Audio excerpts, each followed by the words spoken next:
আসসালামু আলাইকুম। এখন শুনবেন সংবাদ শিরোনাম। নোয়াখালী ও হাতিয়াবাসীর কাছে ধানের শীষে ভোট চাইলেন তারেক রহমান। সারা দেশে বিএনপি প্রার্থীদের জোর প্রচারণা।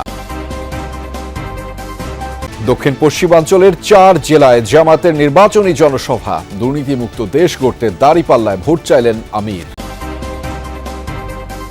ঢাকা 18 আসনে এনসিপির প্রার্থী আদিবের ওপর হামলার নিন্দা। ইসিতে গিয়ে আনুষ্ঠানিক অভিযোগ জানালো দলটি, দোষীদের গ্রেফতারের দাবি। সেনা সদরের সশস্ত্র বাহিনীর ঊর্ধ্বতন কর্মকর্তাদের সাথে প্রধান উপদেষ্টার মতবিনিময়।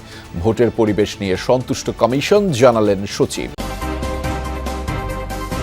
জানখারপুলে 6 জনকে হত্যা মামলায় সাবেক ডিএমপি কমিশনার হাবিবুর সহ 3 জনের মৃত্যুদণ্ড। সম্পদ জব্দের নির্দেশ, বাকিদের বিভিন্ন মেয়াদে জেল। ভারতে বিশ্বকাপ খেলতে যাওয়া না যাওয়া নিয়ে পাকিস্তানের প্রধানমন্ত্রী শেহবাজ শরীফের সাথে পিসিবির বৈঠক। চূড়ান্ত সিদ্ধান্ত আগামী সপ্তাহে। আসসালামু আলাইকুম। এতক্ষণ দেখছিলেন সংবাদ শিরোনাম, এখন দেখবেন বিস্তারিত। নতুন করে একটি গোষ্ঠী নির্বাচন বাধাগ্রস্ত করতে ষড়যন্ত্র করছে বলে অভিযোগ করেছেন বিএনপি চেয়ারম্যান তারেক রহমান। তিনি বলেছেন, ভোট দিয়েই ভোটারের দায়িত্ব শেষ নয়, বরং গুণে হিসাব বুঝে নিয়ে ঘরে ফেরার আহ্বান জানিয়েছেন তিনি। নোয়াখালীর দ্বীপ উপজেলা হাতিয়ার নির্বাচনী সমাবেশে ভার্চুয়ালি যোগ দিয়ে তারেক রহমান এসব কথা বলেছেন। ক্ষমতায় গেলে নদী ভাঙন রোধে টেকসই বেড়িবাঁধ নির্মাণ সহ স্থানীয় সমস্যা সমাধানের আশ্বাস দিয়েছেন বিএনপি চেয়ারপারসন। আমাদের জেলা বিএনপির আহ্বায়ক। দেশের দক্ষিণে বঙ্গোপসাগর আর মেঘনার উপকূলে নোয়াখালী 6 সংসদীয় আসন হাতিয়া, যেখানে বিগত দিনে বেশ কয়েকবারই গিয়েছিলেন সাবেক প্রধানমন্ত্রী বেগম খালেদা জিয়া। তার হাত ধরেই হাতিয়া পৌরসভারও যাত্রা। বিএনপির প্রতিষ্ঠাতা জিয়াউর রহমানের মন্ত্রিসভায়ও ঠাঁই হয়েছিল এই দূরদ্বীপের এক সদস্যের। নদী ভাঙার কারণে জনগণ সর্বশান্ত হয়ে গিয়েছে। এবার হাতিয়াতে নির্বাচনী সমাবেশে বক্তব্য রাখলেন বিএনপি চেয়ারম্যান তারেক রহমান। ধানের শীষের পক্ষে হাতিয়া দ্বীপ সরকারি কলেজ মাঠের এই সমাবেশে যোগ দিতে সকাল থেকেই দূর দূরান্ত থেকে ছুটে আসে প্রান্তিক নারী, পুরুষ, কৃষিজীবী, মৎস্যজীবী থেকে বিভিন্ন পেশাজীবীরা। ছিলেন হাতিয়ার মূল ভূখণ্ড থেকে চরের অধিবাসীরাও। নির্বাচনের পরে ইনশাল্লাহ আমি এই নিঝুম দ্বীপে, এই হাতিয়া উপজেলায় আসব। ভার্চুয়াল বক্তব্যে তারেক রহমান বলেন, দ্বীপের মানুষের নিত্যদিনের চিকিৎসা সংকট, কৃষকদের সমস্যা কিংবা তরুণদের কর্মসংস্থান ঘিরে বিএনপির পরিকল্পনার কথা। জাতীয় নির্বাচনে সারা দেশেই চলছে প্রার্থীদের প্রচারণা। সকাল থেকেই ব্যস্ত সময় কাটাচ্ছেন প্রার্থী ও কর্মী সমর্থকরা। পাড়া, মহল্লা, অলিগলি চষে বেড়াচ্ছেন তারা। শুনেছেন ভোটারদের সমস্যার কথা, দিয়েছেন নানা প্রতিশ্রুতি। প্রচারণার পঞ্চম দিনে আরও সরব নির্বাচনী এলাকাগুলো। প্রতিশ্রুতি নয়, জনগণের প্রত্যাশা পূরণের অঙ্গীকার করছেন প্রার্থীরা। ঠাকুরগাঁও 1 আসনের বেগুনবাড়ি, পাইকপাড়া ও পূর্ব বেগুনবাড়ি এলাকায় নির্বাচনী পথসভায় যোগ দেন বিএনপি মহাসচিব। বলেন, এবার প্রতিযোগিতা নৌকা আর ধানের শীষের মধ্যে না, তাই এবারের নির্বাচন একটু ভিন্ন। বিএনপি জিতলে সাম্প্রদায়িক সম্প্রীতি রক্ষা ও দুর্নীতিমুক্ত দেশ গড়ার অঙ্গীকার করলেন মির্জা ফখরুল ইসলাম আলমগীর। চাকরির জন্য আমরা ঘুষ নিব না, নিতে না, নিতে দেবও না কাউকে। আমার মা বোনদেরকে অনুরোধ করবো, আপনারা নির্ভয়ে ভোট দিতে যাবেন, যাকে খুশি তাকে ভোট দেবেন। দেশের মালিকানা জনগণের কাছে ফেরত দিতে হবে, এমন প্রত্যয় নিয়ে কক্সবাজার 1 আসনে প্রচারণা চালাচ্ছেন বিএনপির স্থায়ী কমিটির সদস্য সালাউদ্দিন আহমদ। বাংলাদেশের ইতিহাসের সবচেয়ে গুরুত্বপূর্ণ নির্বাচন, সেই নির্বাচনে আমরা দেশের শক্তির পক্ষে থাকি। দলমত নির্বিশেষে সবাইকে আহ্বান জানাবো, আমরা দেশের গণতন্ত্রকে শক্তিশালী করার জন্য এইবার আপনারা ধানের শীষের পক্ষে একটি ভোট দেবেন। ফেনী 3 আসনের মানুষের জন্য কাজ করার আকাঙ্ক্ষা নিয়ে ভোট চাইছেন বিএনপির ভাইস চেয়ারম্যান আব্দুল আউয়াল মিন্টু। জানান, উন্নয়নের ক্ষেত্রে স্বাস্থ্য, শিক্ষা, কৃষির উপর বাড়তি নজরদারি থাকবে। একই আসনে লড়ছেন জামায়াতের প্রার্থী ডাক্তার ফখরুদ্দিন মানিক। একটা ভোট দিয়ে যদি আপনারা সুযোগ করে দেন, তাহলে আমার বাপ মতো, ভাইদের মতো আমিও আপনাদের সাথে সবসময় থাকবো ইনশাআল্লাহ। মানুষের কাছে দারুণ সাড়া পাচ্ছি। সবাই আমাদেরকে আশ্বাস দিচ্ছেন, সহযোগিতার ব্যাপারে প্রতিশ্রুতি দিচ্ছেন। ক্ষমতায় গেলে ভাতা দিয়ে বেকারত্বের মহাসমুদ্র তৈরি না করে তরুণীদের কর্মক্ষম করে তোলার প্রতিশ্রুতি দিয়েছেন জামায়াত আমির ডাক্তার শফিকুর রহমান। দেশের প্রতিটি সেক্টরে উন্নয়নের বিপ্লব ঘটবে জানিয়ে বলেছেন, চাঁদাবাজি, দুর্নীতি দেশ থেকে চিরতরে বন্ধ করা হবে।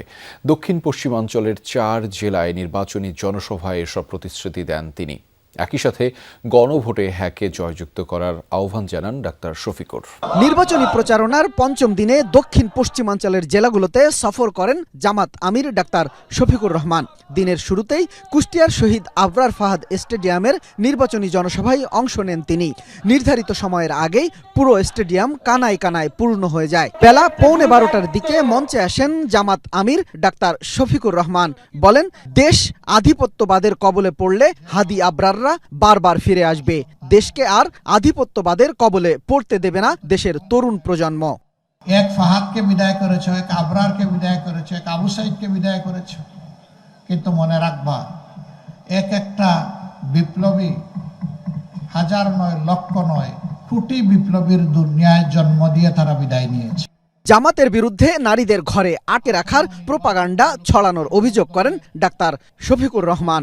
প্রতিশ্রুতি দেন নারীদের কর্মক্ষেত্র ও চলাচলে সর্বোচ্চ নিরাপত্তা নিশ্চিতের। জায়গায় জায়গায় দখলদারি, জায়গায় জায়গায় আমাদের ভাইয়েরা নেমে পড়লেন চাঁদাবাজি করে। আপনারা এখান থেকে সরে আসুন। আল্লাহ আমাদেরকে যে রিজেক্ট দিয়েছেন ওইটাই আপনাদের সাথে আমরা ভাগাভাগি করে খাইতে রাজি আছি। তবুও মানুষকে কষ্ট দিবেন না, চাঁদাবাজি করবেন না। নির্বাচনী প্রচার চালানোর সময় ঢাকা 18 আসনে 11 দলীয় জোটের প্রার্থী আরিফুল ইসলাম আদিবের ওপর হামলায় জড়িতদের গ্রেফতারের দাবি জানিয়েছে এনসিপি। সন্ধ্যায় সিইসির সাথে সাক্ষাৎ করতে ইসিতে যায় দলটির একটি প্রতিনিধি দল। পরে হাসনাত আবদুল্লাহ সাংবাদিকদের বলেন, হামলার মাধ্যমে দমন পীড়নের প্র্যাকটিস ম্যাচ শুরু করেছে বিএনপি। ঢাকা 18 আসনে এনসিপি ও 11 দলীয় ঐক্যের প্রার্থী আরিফুল ইসলাম আদিবের জনসংযোগে হামলা।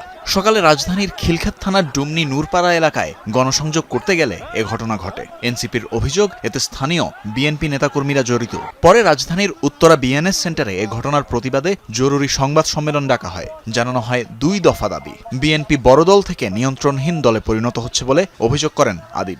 বিএনপিকে অতি দ্রুত তার সাংগঠনিক পথ থেকে অব্যাহতি দিতে হবে। 2 নম্বর হচ্ছে আইন শৃঙ্খলা বাহিনীকে আগামী 24 ঘন্টার মধ্যে দিদার মোল্লাকে আটক করতে হবে। নির্বাচন কমিশনকে স্ব-উদ্যোগে এই ঘটনার তদন্ত করে এটির বিষয়ে একটি তাদের রিপোর্ট প্রতিবেদন করতে হবে। এবার কোনো কারণে ঋণখেলাপি, দ্বৈত নাগরিকত্ব ও ভুল তথ্য দিয়ে কেউ পার পেয়ে গেলেও নির্বাচনের পরও তাদের বিরুদ্ধে ব্যবস্থা নেওয়ার সুযোগ আছে। ভোটের স্বচ্ছতার প্রশ্নে কোনো আপোষ নেই বলেছেন নির্বাচন কমিশনার আব্দুর রহমানেল মাসুদ। জানিয়েছেন, এখন পর্যন্ত নির্বাচনী পরিবেশে কোনো সমস্যা দেখছে না ইসি।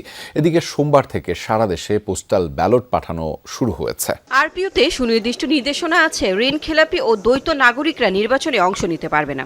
তারপরও 45 ঋণখেলাপি ও দ্বৈত নাগরিকত্ব থাকা প্রায় 2 ডজন প্রার্থী নির্বাচনে অংশ নিচ্ছেন। এ নিয়ে সমালোচনার মুখে ইসি। সোমবার নিজ দপ্তরে ঋণখেলাপি, দ্বৈত নাগরিকত্ব সহ নির্বাচনের সামগ্রিক বিষয়ে গণমাধ্যমের সাথে কথা বলেন কমিশনার আব্দুর রহমানেল মাসুদ। বলেন, ঋণখেলাপিরা যেন নির্বাচন করতে না পারে সে ব্যাপারে সচেষ্ট ইসি। তবে আদালতের রুল আছে, জামিনদারের নির্বাচনে অংশ নিতে বাধা নেই। এ ধরনের সুযোগ যেন ভবিষ্যতে না থাকে সেজন্য কমিশনের সাথে আলোচনা করে আইন করার সুপারিশ দিবে ইসি। দ্বৈত নাগরিকত্ব নিয়ে ভুল তথ্য দিলে পরবর্তীতে ব্যবস্থা নেওয়া হবে বলেও জানান তিনি।